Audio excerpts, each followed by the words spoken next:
నమస్కారం truth news కి స్వాగతం. హెడ్లైన్ చూద్దాం.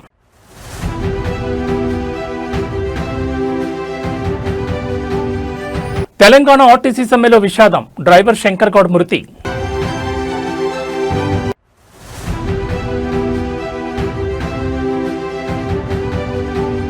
డ్రైవర్ శంకర్ గౌడ్ మృతి పట్ల సీఎం రేవంత్ రెడ్డి తీవ్ర దిగ్భ్రాంతి, తన కుటుంబాన్ని అన్ని విధాలా ఆదుకుంటామని హామీ.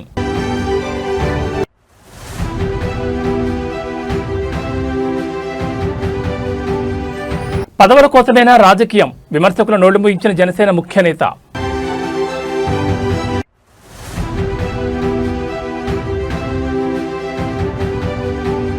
మిస్ సౌత్ ఇండియా 2026గా తెలుగు తేజం, చిలకపూడి హిందూ పాల్గొని ఘన విజయం.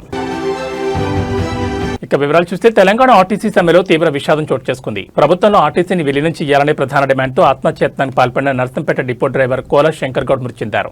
80% కాలిన గాయాలతో హైదరాబాద్లోని అపోలో డిఆర్డీఓ ఆసుపత్రిలో చికిత్స పొందుతూ శుక్రవారం తెల్లవారుజామున 3 గంటలకు తుది శ్వాస విడిచారు. శంకర్ గౌడ్ మృతదేహాన్ని స్వగ్రామానికి తరలించారు. ఆర్టీసీ కార్మిక సంఘాల చేసి పిలుపు మేరకు గురువారం రాష్ట్ర వ్యాప్తంగా సమ్మె కొనసాగింది. ఈ క్రమంలో వరంగల్ జిల్లా నర్సంపేట బస్టాండ్ ఎదుట శంకర్ గౌడ్ ఒంటిపై పెట్రోల్ పోసుకుని నిప్పంటించుకున్నారు. ఆర్టీసీని ప్రభుత్వంలో విలీనం చేయడంలో జరుగుతున్న జాప్యాన్ని నిరసిస్తూ ఆయన ఈ అఘాయిత్యానికి పాల్పడ్డారు. తోటి కార్మికులు, పోలీసులు వెంటనే మంటలు ఆర్పినప్పటికీ తీవ్ర గాయాలయ్యాయి. తొలుత వరంగల్ ఎంజీఎంకు, ఆ తర్వాత మెరుగైన చికిత్స కోసం హైదరాబాద్ తరలించారు. అయితే పరిస్థితి విషమించడంతో ఆయన ప్రాణాలు కోల్పోయారు.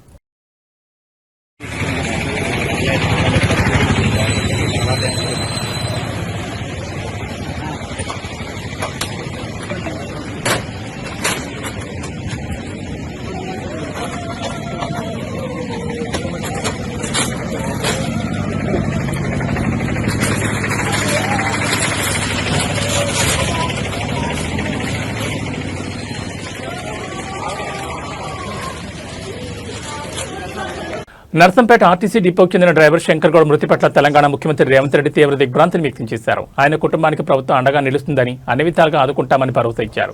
శంకర్ గౌడ్ ఆత్మకు శాంతి చేకూరాలని ప్రార్థిస్తూ ఆయన కుటుంబ సభ్యులకు మనోధైర్యం కలగాలని ఆకాంక్షించారు. ఆర్టీసీ కార్మికుల సమస్యల పరిష్కారం కోసం రాష్ట్ర ప్రభుత్వం చిత్తశుద్ధితో చర్చలు జరుపుతోందని ఆయన స్పష్టం చేశారు. ప్రస్తుత పరిస్థితుల్లో ఆర్టీసీ కార్మికులు ఎవరూ ఎలాంటి తొందరపాటు, ఆవేశపూరిత నిర్ణయాలు తీసుకోవద్దని సీఎం రేవంత్ రెడ్డి విజ్ఞప్తి చేశారు. కార్మికుల సమస్యలను సానుకూలంగా పరిష్కరించేందుకు ప్రభుత్వం కట్టుబడి ఉందని సీఎం హామీ ఇచ్చారు.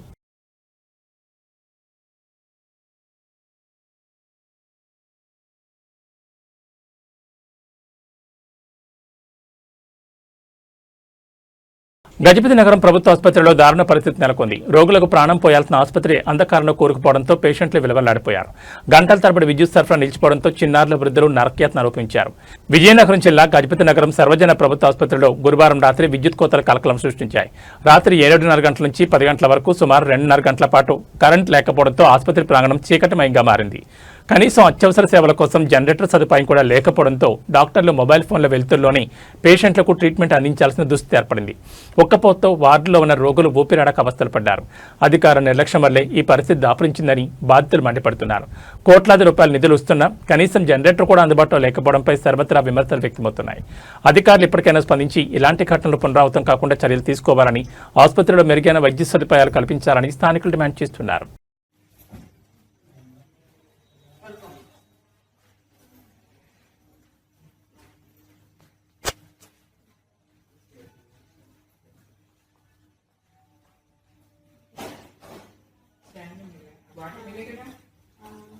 అది మాది కాదు.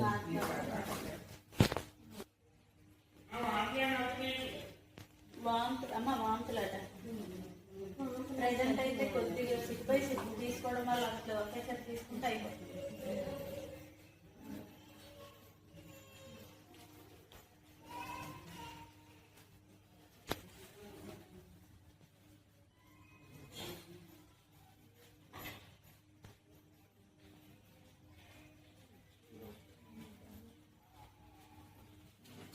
విద్యా వ్యవస్థను పట్టిపీడిస్తున్న కాపీయింగ్ భూతం మరోసారి వికటహాసం చేసింది. మహారాష్ట్రలోని చంద్రాపూర్లో ఒక సంచలన ఘటన వెలుగులోకి వచ్చింది. రేపటి సివిల్ సర్వెంట్లు కావాల్సిన విద్యార్థులు అడ్డదారిలో పరీక్షలు పాస్ అయ్యేందుకు ప్రయత్నిస్తూ అడ్డంగా దొరికిపోయారు. మొబైల్ ఫోన్లు వినియోగిస్తూ కాపీయింగ్ పాల్పడిన వైనం ఇప్పుడు దేశవ్యాప్తంగా చర్చనీయాంశంగా మారింది.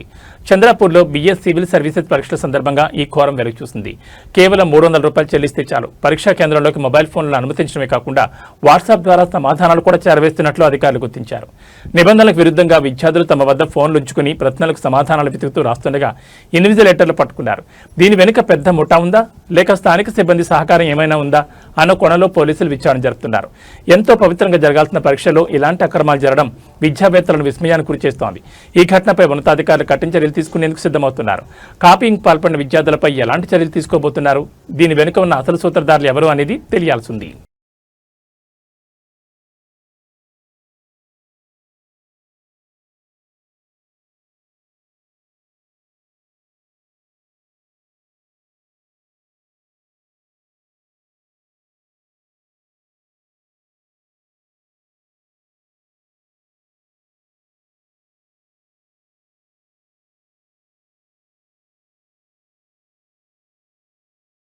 వరంగల్ జిల్లా నరసంపేట మండలం మత్తోజిపేటలో తీవ్ర ఉద్రిక్తత నెలకొంది. ఆర్టీసీ డ్రైవర్ శంకర్ గౌడ్ మృతితో విషాదచాలు అల్లుకోగా మరోవైపు పోలీసుల ఆంక్షలు ఘర్షణ వాతావరణం దారితీస్తున్నాయి. తన జీవితమంతా సేవ చేసిన డిపోకు శంకర్ గౌడ్ మృతదేహాన్ని కడసారిగా తీసుకెళ్తామని కుటుంబ సభ్యులు కార్మికులు కోరుతుండగా పోలీసుల అనుమతి నిరాకరించడం ఇప్పుడు పెను వివాదానికి కారణమవుతోంది. మత్తోజిపేటలోని శంకర్ గౌడ్ నివాసం వద్ద భారీగా పోలీసులు మోహరించారు. డ్రైవర్ మృతదేహాన్ని అంతిమయాత్రగా డిపోకు తీసుకెళ్లేందుకు కార్మికులు పట్టుబడుతుండటంతో శాంతి భద్రతల దృష్ట్యా పోలీసులు అడ్డుకున్నారు. కన్నీరు మున్నీరుగా విలపిస్తున్న కుటుంబ సభ్యులు తమ బిడ్డను చివరిసారిగా పనిచేసిన చోటుకు తీసుకెళ్లేందుకు అనుమతి ఇవ్వాలని పోలీసులను వేడుకుంటున్న దృశ్యాలు అందరినీ కలిచివేస్తున్నాయి. మరోవైపు శంకర్ గౌడ్ కుటుంబాన్ని పరామర్శించేందుకు వస్తున్న బీఆర్ఎస్ నాయకులను పోలీసులు ఎక్కడిక్కడ అడ్డుకున్నారు. ముందస్తు అరెస్టులు చేయడంతో మత్తోజిపేట పరిసర ప్రాంతాల్లో తోపులాటలు జరిగాయి. రాజకీయ నేతల రాకతో పరిస్థితి మరింత ముదురుతుందని భావిస్తున్న పోలీసులు భారీగా బందోబస్తు ఏర్పాటు చేశారు. ప్రస్తుతం మత్తోజిపేటలో పరిస్థితి నివురుగప్పిన నిప్పులా ఉంది. కుటుంబ సభ్యులు కార్మికుల ఆందోళన నేపథ్యంలో పోలీసులు ఎలాంటి నిర్ణయం తీసుకుంటారో వేచి చూడాలి.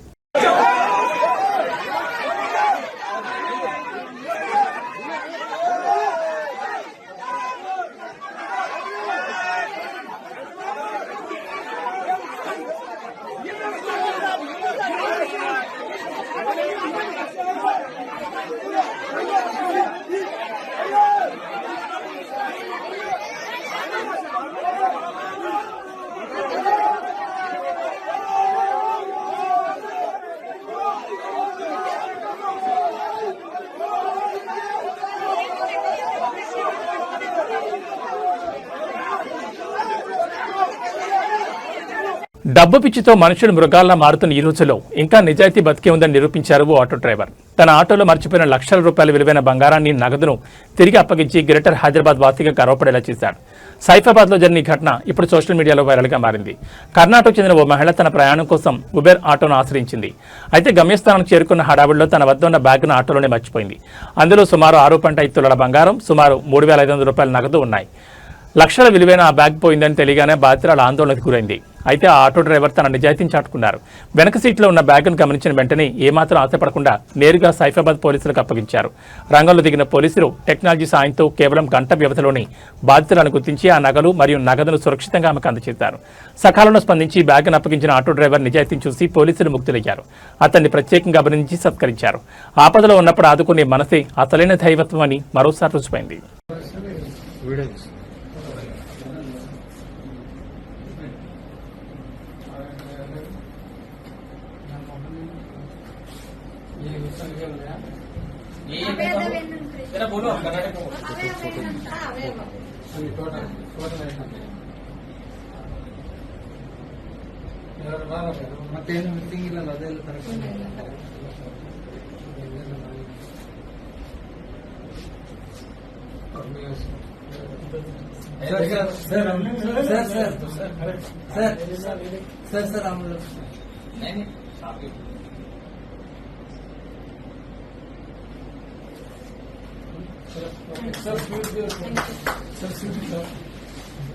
నర్సంపేట మండలం మత్తోజిపేటలో విషాదచాలు అలుముకున్నాయి. గత కొద్ది రోజులుగా అనారోగ్యంతో పోరాడి కన్నమూసిన ఆర్టీసీ కార్మికుడు శంకర్ గౌడ్ పార్థివ దేహం కాసేపటి క్రితమే ఆయన స్వగృహానికి చేరుకుంది.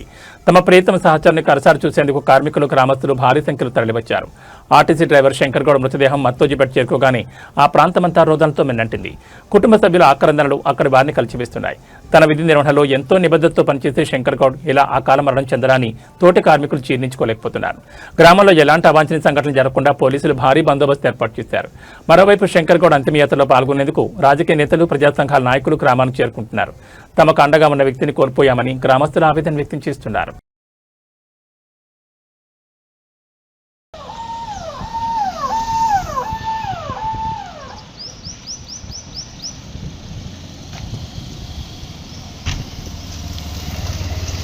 మీరన్నా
కలియుగ వైకుంఠం తిరుమల క్షేత్రంలో భక్తుల రద్దీ కొనసాగుతోంది. తాజాగా టాలీవుడ్ సెన్సేషనల్ డైరెక్టర్ బాబీ తన కుటుంబ సభ్యులతో కలిసి శ్రీవారిని దర్శించుకున్నారు. శుక్రవారం ఉదయం విరామ సమయంలో స్వామివారి సేవలో పాల్గొన్న ఆయన మొక్కులు చెల్లించుకున్నారు. డైరెక్టర్ బాబీ తన సతీమణి మరియు ఇతర కుటుంబ సభ్యులతో కలిసి తిరుమల శ్రీవారిని సందర్శించారు. ఆలయ అధికారులు వారికి ఘన స్వాగతం పలికి దర్శన ఏర్పాట్లు చేశారు. దర్శనానంతరం రంగనాయకుల మండపంలో వేద పండితులు బాబీ కుటుంబానికి వేదాశీర్వచనం అందజేయగా అధికారులు స్వామివారి తీర్థప్రసాదాలు అందజేశారు. ఇటీవల మెగాస్టార్ చిరంజీవితో వాల్తేరు వీరయ్య వంటి భారీ బ్లాక్ బస్టర్ అందుకున్న బాబీ ప్రస్తుతం నందమూరి బాలకృష్ణతో తన తదుపరి ప్రాజెక్ట్ పనుల్లో బిజీగా ఉన్నారు. షూటింగ్ షెడ్యూల్స్ నుంచి చిన్న విరామం తీసుకున్న ఆయన ఇలా ఫ్యామిలీతో కలిసి స్వామివారి ఆశీస్సులు తీసుకోవడం విశేషం. దర్శకుడు బాబీని చూసేందుకు ఆలయ పరిసరాల్లో అభిమానులు ఆసక్తి చూపారు. శ్రీవారి దర్శనానంతరం ఆయన మీడియాకు అభివాదం చేస్తూ తిరుగు ప్రయాణమయ్యారు. ఆయన నెక్స్ట్ ప్రాజెక్టుపై అభిమానులు భారీ అంచనాలు నెలకొన్నాయి.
రోడ్డు మీద సైకిల్ వెళ్తుందంటే ఎవరో ఒకరు తొక్కాలి, లేదంటే కనీసం పట్టుకోవాలి. కానీ ఇప్పుడు మీరు చూడబోయే సైకిల్ పట్టుకునేవారు లేకపోయినా, తొక్కేవారు లేకపోయినా దాని అంతటా అదే దూసుకెళ్తోంది.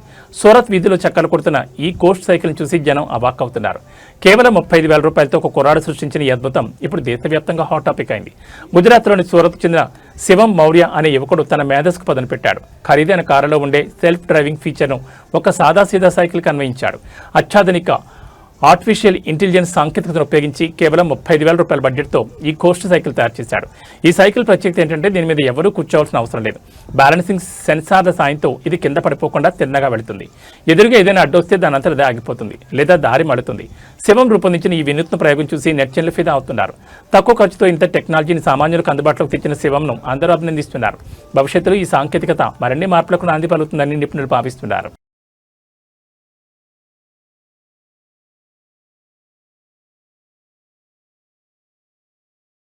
హైదరాబాద్ శివారు ప్రాంతాల్లో గంజాయి ముఠాలు బరితెగిస్తున్నాయి. తాజాగా బోడుప్పల్ కమాన్ వద్ద గంజాయి బ్యాచ్ బీభత్సం సృష్టించింది.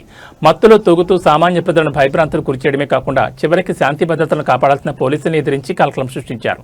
బోడుప్పల్ కమాన్ పరిసర ప్రాంతాల్లో రాత్రి వేళలో ఈ గంజాయి బ్యాచ్ హల్చల్ చేస్తోంది. రోడ్డు మీద వెళ్లే వాహనదారులను పాదచారులను అకారణంగా అడ్డుకుని బెదిరింపులకు పాల్పడుతున్నారు. నిన్న రాత్రి కూడా ఇదే తరహాలో గొడవలకు దిగడంతో స్థానికులు పోలీసులకు సమాచారం అందించారు. అయితే సమాచారం అందుకున్న పోలీసులు అక్కడికి చేరుకున్నప్పటికీ ఈ ముఠా వెనక్కి తగ్గలేదు. పోలీసులను చూసి భయపడాల్సింది పోయి మత్తులో ఉన్న యువకులు పోలీసులపైనే మరింత ఆగ్రహం వ్యక్తం చేస్తూ వాగ్వాదానికి దిగారు. పోలీసుల ముందే రెచ్చిపోతూ హంగామా చేయడంతో అక్కడి ప్రజలు భయంతో వణికిపోయారు. చివరికి పోలీసులు వారిని అదుపులోకి తీసుకునేందుకు తీవ్రంగా శ్రమించాల్సి వచ్చింది. నిత్యం రద్దీగా ఉండే బోడుప్పల్ కమాన్ వద్ద ఇలాంటి ఘటనలు జరగడంపై స్థానికులు తీవ్ర ఆందోళన వ్యక్తం చేస్తున్నారు.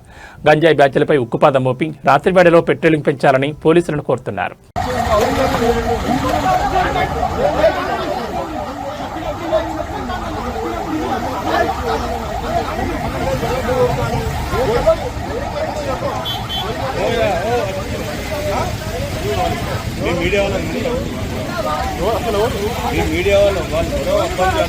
అదే సార్ ఏం జరిగిందని చెప్తున్నా పట్టుకోవాలి ఏ బోడుపోల మామూలు కాదు, పెద్ద గొడవ అక్క, మామూలు గొడవ కాదు. వందల మంది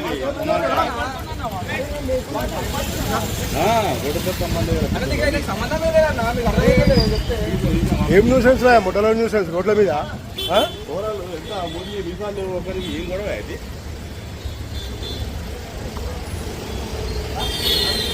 శతాబ్ది వేడుకల సంబరాల్లో ఆంధ్ర యూనివర్సిటీ మునిగి తేలుతోంది. 100 ఏళ్ల ఘనచరిత్రను చాటి చెప్తూ విశాఖ వేదికగా ఉత్సవాలు అంబరాన్ని తాకుతున్నాయి.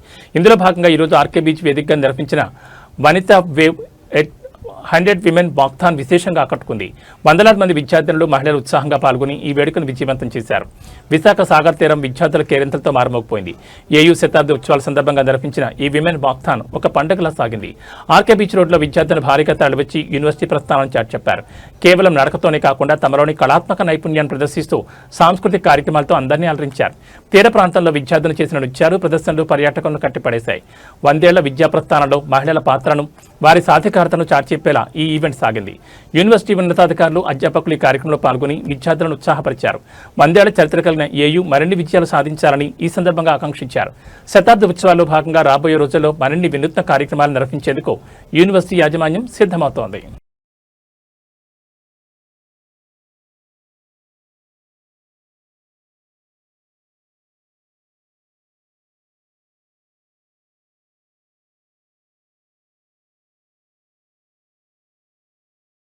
ఆర్టీసీ కార్మికుడు శంకర్ గౌడ్ మృతి వ్యవహారం ఇప్పుడు తెలంగాణ రాజకీయాల్లో కార్చిచ్చు రాజేస్తోంది. శంకర్ గౌడ్ మరణంపై ప్రతిపక్షాలు సంచలన ఆరోపణలు చేస్తున్నాయి. ఇది ఆత్మహత్య కాదు, రేవంత్ రెడ్డి ప్రభుత్వం చేసిన వ్యవస్థీకృత హత్య అంటూ మండిపడుతున్నాయి. పోలీసులను అడ్డుపెట్టుకుని ప్రభుత్వం సాగిస్తున్న అరాచకమే ఒక ప్రాణాన్ని బలి తీసుకుందని నేతలు ఆగ్రహం వ్యక్తం చేస్తున్నారు. శంకర్ గౌడ్ నివాసం ఉన్న మత్తోజిపేట వద్ద రాజకీయ వాతావరణం వేడెక్కింది. ప్రభుత్వం మొండి వైఖరి వల్లే ఒక నిరుపేద కార్మికుడు ప్రాణాలు కోల్పోవలసి వచ్చిందని విపక్ష నేతలు ఆరోపిస్తున్నారు. ఈ దుర్ఘటనకు నైతిక బాధ్యత వహిస్తూ రవాణా శాఖ మంత్రి పొన్నం ప్రభాకర్ తన పదవికి వెంటనే రాజీనామా చేయాలని వారు డిమాండ్ చేస్తున్నారు. అంతేకాకుండా ప్రాణాలు కోల్పోయిన శంకర్ గౌడ్ కుటుంబానికి ప్రభుత్వం వెంటనే ₹1 కోటి ఎక్స్గ్రేషియా ప్రకటించాలని, అలాగే కుటుంబంలో ఒకరికి ప్రభుత్వ ఉద్యోగం కల్పించాలని పట్టుబడుతున్నారు. బాధితులకు న్యాయం జరిగే వరకు తమ పోరాటం ఆగదని హెచ్చరిస్తున్నారు. కాగా మత్తోజిపేటలో నేతలు రాకతో ఎప్పుడు ఏం జరుగుతుందో అన్న టెన్షన్ నెలకొంది. ఈ విమర్శలపై ప్రభుత్వం ఎలా స్పందిస్తుంది, శంకర్ గౌడ్ కుటుంబానికి ఎలాంటి భరోసా లభిస్తుంది అనేది ఇప్పుడు రాష్ట్ర వ్యాప్తంగా ఉత్కంఠ రేపుతోంది. తెలంగాణ రాష్ట్రంలో జరుగుతున్న ఆర్టీసీ సమ్మెను విచ్ఛిన్నం చేసేటువంటి కుట్ర చేసిన రేవంత్ రెడ్డి ప్రభుత్వం స్వేచ్ఛాయుతంగా ఆర్టీసీ కార్మికులు సమ్మె కూడా చేసుకోనియకుండా వారి యొక్క స్వేచ్ఛను భంగపరుస్తూ పోలీసులను అడ్డుపెట్టి అరాచకాలు సృష్టించడం వల్ల నిన్న నర్సంపేట పట్టణానికి చెందిన నర్సంపేట డిపోలో డ్రైవర్గా పనిచేస్తున్న కోల శంకర్ గౌడ్ పెట్రోల్ పోసుకొని బలవన్మరణానికి పాల్పడడం దురదృష్టకరం. దీనికి ముమ్మాటికి ఇది రేవంత్ రెడ్డి చేసినటువంటి హత్య, కాంగ్రెస్ పార్టీ చేసిన హత్యగానే భావించాలి. దీనికి కాంగ్రెస్ పార్టీ నైతిక బాధ్యత వహించాలి. దీనికి కాంగ్రెస్ మంత్రులు, అధికార పార్టీ ఎమ్మెల్యేలు దీనికి బాధ్యత వహించాలని చెప్పి డిమాండ్ చేస్తా ఉన్నాం. ముఖ్యంగా నిన్న సాయంత్రము 4 గంటలకు జరిగినటువంటి సంఘటన, నిన్న ఎంజిఎంలో ట్రీట్మెంట్ జరుగుతున్నటువంటి సందర్భంగా 81% పైబడి గాయాలేనని చెప్పి అధికారులు, ఎంజిఎం సూపరింటెండెంట్ గారు చెప్పినప్పటికీ కూడా అక్కడి నుంచి మేము ఐఆర్ హాస్పిటల్కి పంపిస్తున్నామని చెప్పి ఎస్కార్ట్ పెట్టి మరి నిన్న అక్కడికి హైదరాబాద్ తీసుకెళ్లారు. నిన్న సాయంత్రం 7 గంటలకు బయలుదేరినటువంటి పేషెంట్ నిన్న హైదరాబాద్కు వెళ్లడమో, ట్రీట్మెంట్ జరగడమో, ఆయన చనిపోవడమో, ఇలా పొద్దున 7 గంటలు కాకముందే మళ్ళీ డెడ్ బాడీని తీసుకొని పోస్ట్ మార్టం చేయించి డెడ్ బాడీని తీసుకొని మళ్ళీ హైదరాబాద్ నుంచి నర్సంపేటకు తీసుకురావడం అనేటువంటి చూస్తే ప్రభుత్వము ఎంత దురుద్దేశంగా, ఎంత కల్మషంతో, ఎంత అణచివేత దృక్పథాన్ని అవలంబిస్తుందో ఆర్టీసీ కార్మికుల మీద అది స్పష్టంగా అర్థమవుతా ఉన్నది. జిల్లా జేఏసీ, ఆర్టీసీ జేఏసీ నాయకులు కనీసం నివాళులు కూడా అర్పించకుండా, వారికి అవకాశం ఇవ్వకుండా ఎక్కడెక్కడ కట్టడి చేసి దొంగదారుల గుండా డెడ్ బాడీ తీసుకొచ్చి నర్సంపేటలో రీచ్ అయ్యే విధంగా 5 ఎస్కార్ట్ వెహికల్స్ పెట్టి ఎస్పీ స్థాయి అధికారిని ఎస్కార్ట్కు ఇన్ఛార్జిని పెట్టి తీసుకొచ్చే పరిస్థితి వచ్చింది. ఈ రాష్ట్రంలో ఎవరు ఎప్పుడు ఇలాంటి సంఘటనకు పాల్పడ్డా కూడా 12 గంటల్లోనే ట్రీట్మెంట్కు వెళ్ళడం, హైదరాబాద్కు వెళ్ళడం, ఆ తర్వాత చనిపోయిన తర్వాత పోస్ట్ మార్టం చేయడం రాత్రి అర్ధరాత్రి, ఆ తర్వాత తీసుకొచ్చి తెల్లారకు ముందే తీసుకొచ్చి డెడ్ బాడీ ఇంటి ముందర వేయడం అనేది మొట్టమొదటి సంఘటన ఇది. నర్సంపేట మండలం మత్తోజిపేటకు చెందిన ఆర్టీసీ కార్మికుడు శంకర్ గౌడ్ ఆత్మహత్యకు పాల్పడడం అత్యంత దురదృష్టకరం. హక్కుల సాధన కోసం పోరాడాల్సిన ఒక ప్రాణం ఇలా అర్థాంతరంగా తను చాలించడం అందరినీ కలిచివేస్తోంది. శంకర్ గౌడ్ మృతితో ఆయన కుటుంబం నేడు అనాథగా మారింది. ఈ సందర్భంగా మేము ప్రతి ఒక్క కార్మికుని కోరుతున్నాం, దయచేసి ఆవేశంలో బలవన్మరణాలకు పాల్పడకండి. తెలంగాణ ఉద్యమ సమయంలో నీళ్లు, నిధులు, నియామకాల కోసం ఎంతో మంది యువకులు, కార్మికులు బలిదానాలు ఇచ్చారు. ఆ పోరాటాల ఫలితంగానే మనం తెలంగాణ సాధించుకున్నాం.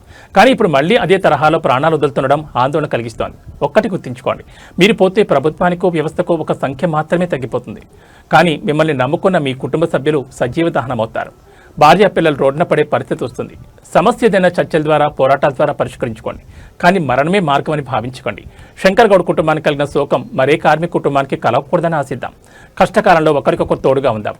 ఆత్మహత్యలకు స్వస్తి పలుకుతాం. ప్రభుత్వాలు కూడా కార్మికుల ఆవేదనను గుర్తించి సానుకూల నిర్ణయం తీసుకోవాలని కోరుకుందాం. అందరికీ నమస్కారం. గత 2 రోజులుగా తెలంగాణలో ఆర్టీసీ కార్మికుల సమ్మె గురించి అందరికీ తెలిసిందే. సమ్మెలో భాగంగా శంకర్ గౌడ్ అనే నర్సంపేట నివాసి ఆత్మహత్యకు పాల్పడ్డారు.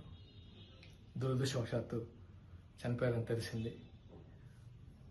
ఆర్టీసీ కార్మికులకు నా విజ్ఞప్తి, అన్న మీరు దయచేసి ఈ ఆత్మహత్యలకు పాల్పడద్దు. పాల్పడి మీ కుటుంబాన్ని రోడ్డు మీద ఈడ్చొద్దు.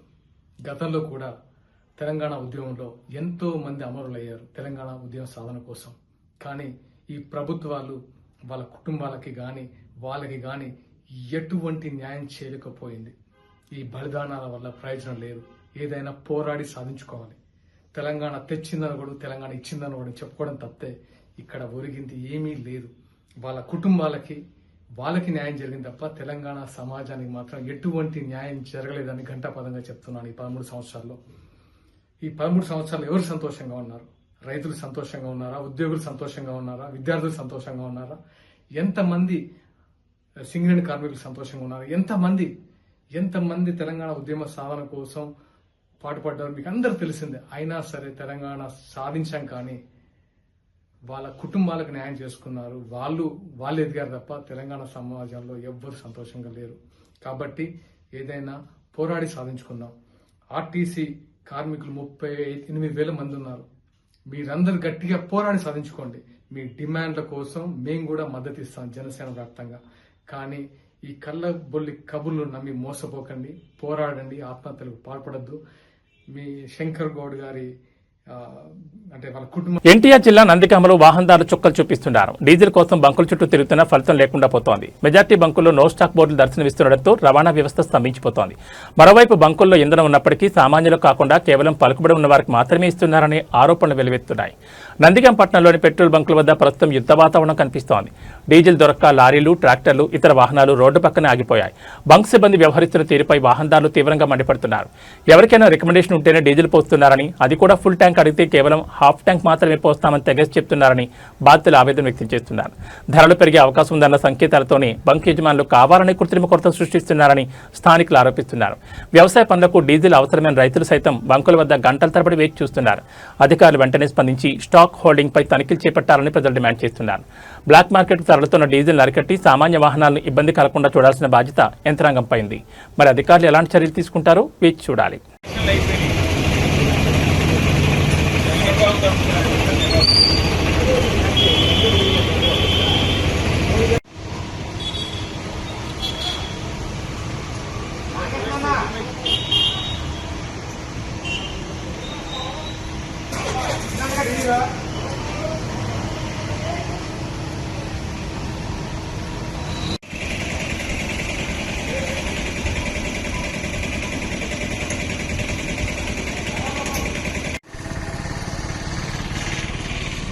Make Paytm payment of 200 rupees. AP రాజకీయాల్లో మాటల యుద్ధం ముదురుతోంది. జనసేన ముఖ్య నేత నాగబాబు మరియు ఇతర పార్టీల నాయకుల మధ్య జరిగిన ఓ ఆసక్తికర చర్చ ఇప్పుడు సోషల్ మీడియాలో వైరల్గా మారింది. కార్యకర్తల కష్టాన్ని, నాయకుల త్యాగాలను ప్రశ్నించిన వారికి నాగబాబు తనదైన శైలిలో కౌంటర్ ఇచ్చారు. చివరికి ప్రత్యర్థి వర్గం నాయకులు దిగివచ్చి సారీ చెప్పే వరకు ఆయన వెనక్కి తగ్గలేదు. రాజకీయాల్లోకి రావడం అంటే కేవలం పదవుల కోసమేనా అనే కోణంలో జరిగిన చర్చలో నాగబాబు భావోద్వేగానికి గురయ్యారు. ఏ నియోజకవర్గం నుంచి వెళ్లారో, ఎంత కష్టపడ్డారో మీకు తెలుసా? ఇవాళ పోరాటాల వల్ల ఆరోగ్యం దెబ్బతింటే దానికోసం అడుగుతున్నారా అంటూ ఎదుటి పక్షాన్ని సూటిగా ప్రశ్నించారు. కార్యకర్తల కోసం రాత్రింబావుడు కష్టపడే వారి త్యాగాలను తక్కువ చేసి మాట్లాడదని హెచ్చరించారు. నాగబాబు సంధించిన ప్రశ్నలకు సమాధానం చెప్పలేకుండా నాయకులు చివరికి మౌనం వహించారు. పరిస్థితిని గమనించిన సదరు నాయకులు తాము అన్న మాటలకు క్షమాపణ చెప్పారు. అయితే నాగబాబు మాత్రం ఈ విషయంలో ఎక్కడా రాజీ పడలేదు. నాకు కావాల్సింది కూడా అదే, సారీ చెప్పాల్సింది అంటూ తన పట్టు నిరూపించుకున్నారు. నాయకులు నిజాయితీని ప్రశ్నించే ముందు వారు పడ్డ కష్టాన్ని గుర్తుంచుకోవాలని ఈ సందర్భంగా ఆయన స్పష్టం చేశారు. ప్రస్తుతం ఈ ఉదంతం రాజకీయ వర్గాల్లో చర్చనీయాంశంగా మారింది. కార్యకర్తల పక్షాన్ని నిలబడి నాగబాబు చేసిన వ్యాఖ్యలపై జన సైనికులు హర్షం వ్యక్తం చేస్తున్నారు.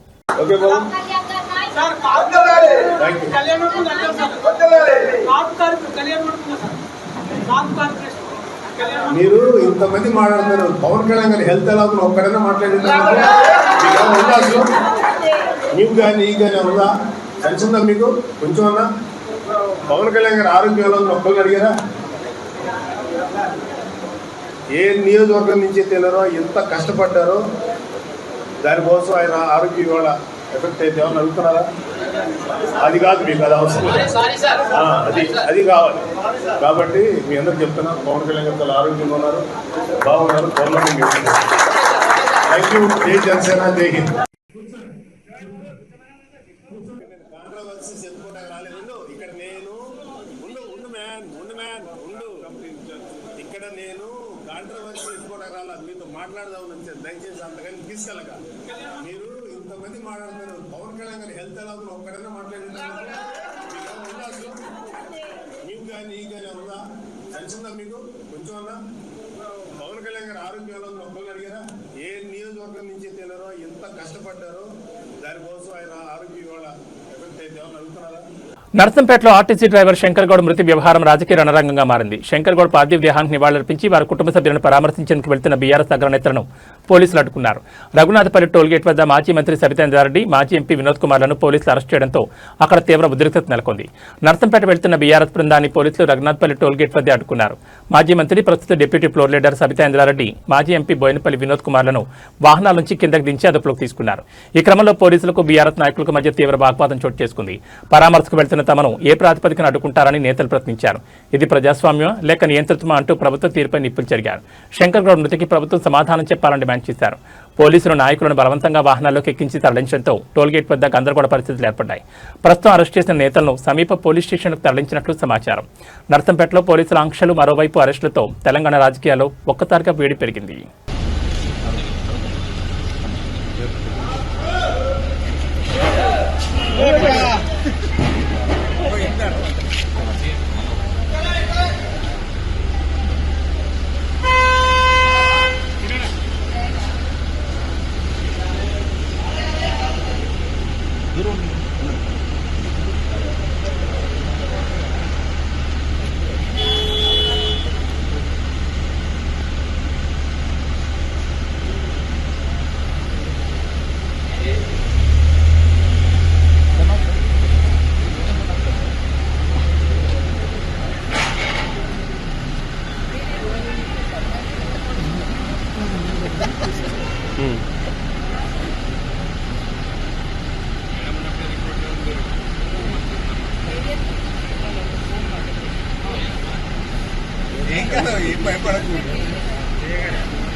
తీసేయాలా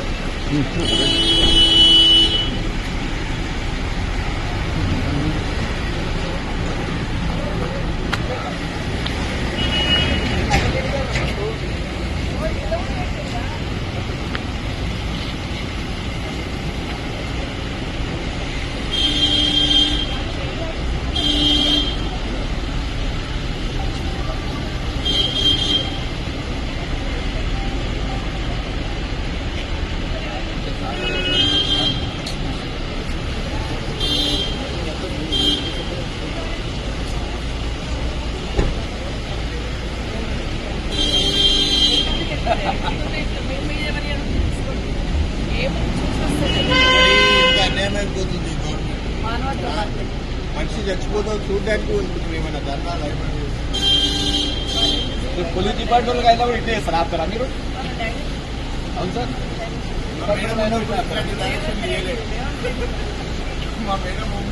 అందాల పోటీల్లో ఆంధ్రప్రదేశ్ అమ్మాయి అదరగొట్టేసింది. తన అందం, అభినయం, చతురతతో దక్షిణాది రాష్ట్రాల సుందరి మళ్లను వెనక్కి నెట్టి మిస్ సౌత్ ఇండియా 2026గా నిలిచింది.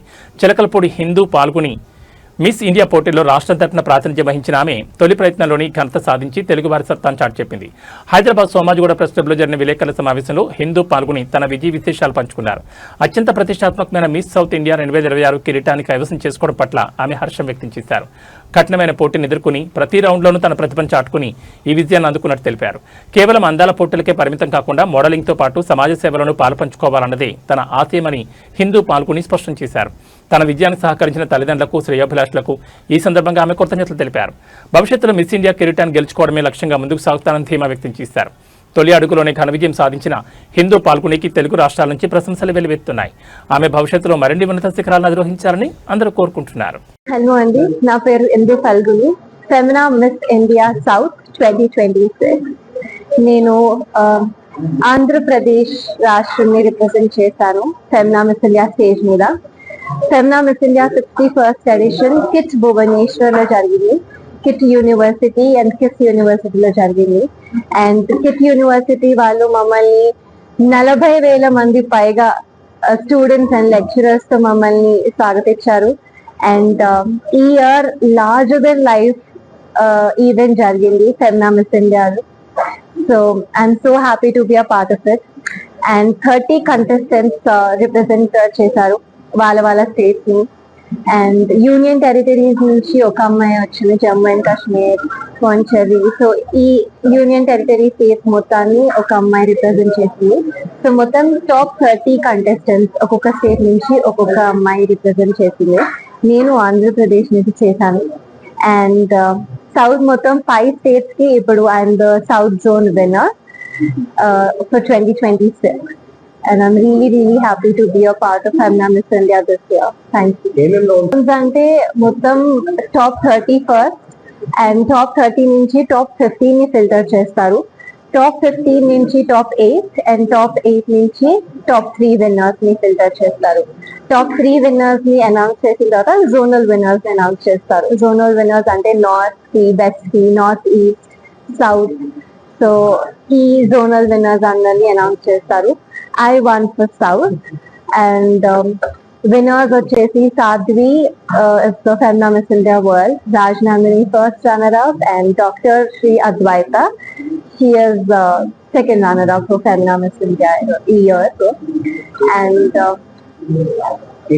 టాప్ 15 వరకు క్వాలిఫై అయ్యాను. టాప్ 8 తర్వాత I did not qualify. So నేను క్వశ్చన్ అండ్ ఆన్సర్ రౌండ్ కి రాలేదు. But introduction, I gave my introduction in top 15.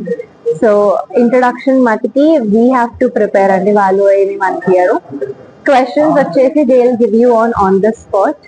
So I did not get any question, but zonal winners కి questions ఉండవు. They purely select on basis of introduction. And boot campaign లో మేము 25 days ఎలా ఉన్నాము, ఎలా నడుచుకున్నాము, అవతల వాళ్ళని ఎలాగా